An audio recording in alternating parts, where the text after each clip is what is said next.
Yan mga guys, kalahati lang ang ulam ni May kay sobrang hirap ngayon mga guys.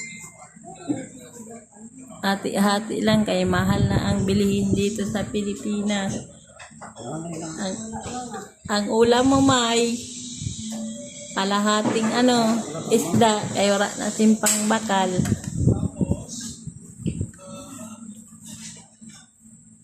Yan mga guys, sobrang hirap ng buhay ngayon kaya kailangan magtipid-tipid mga guys. Kalahati lang ang ulam ni mother kaya wala sing pambakal na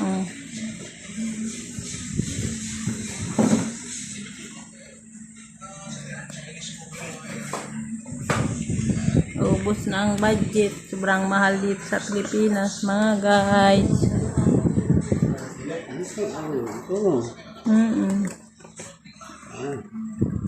Gulay-gulay na tsaka isda.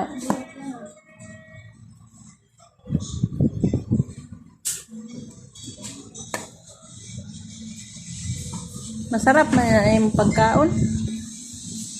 Sarap na yung pagkaon. Ha? Masarap ang gulay. Gulay, masustansya. Masarap. Sarap. Sabihin mo, masarap. Masarap ang ulam ko.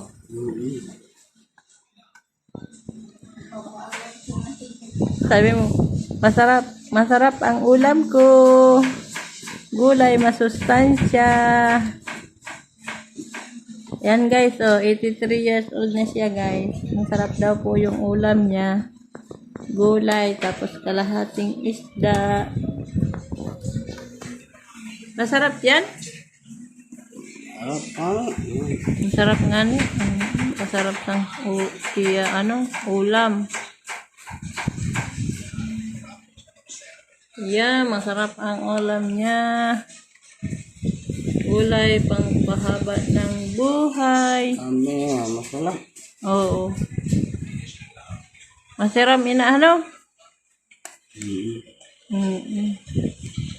Masiramon. Masiramon ina May. Masarap kaulan. Masiramon. Grabe kasarap sa ulam ni mother.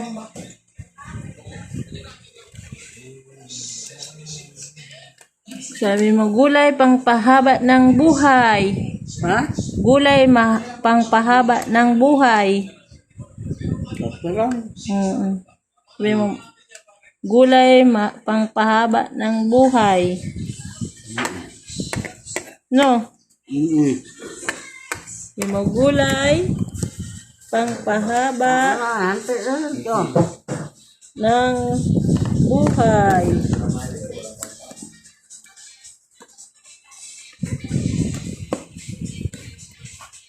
Ba may gulay pangpahaba ng buhay.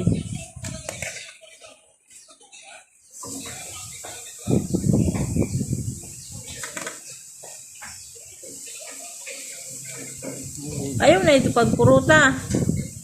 Ayaw na pagpuruta. Amo na lang ina. Gulay pangpahaba ng buhay.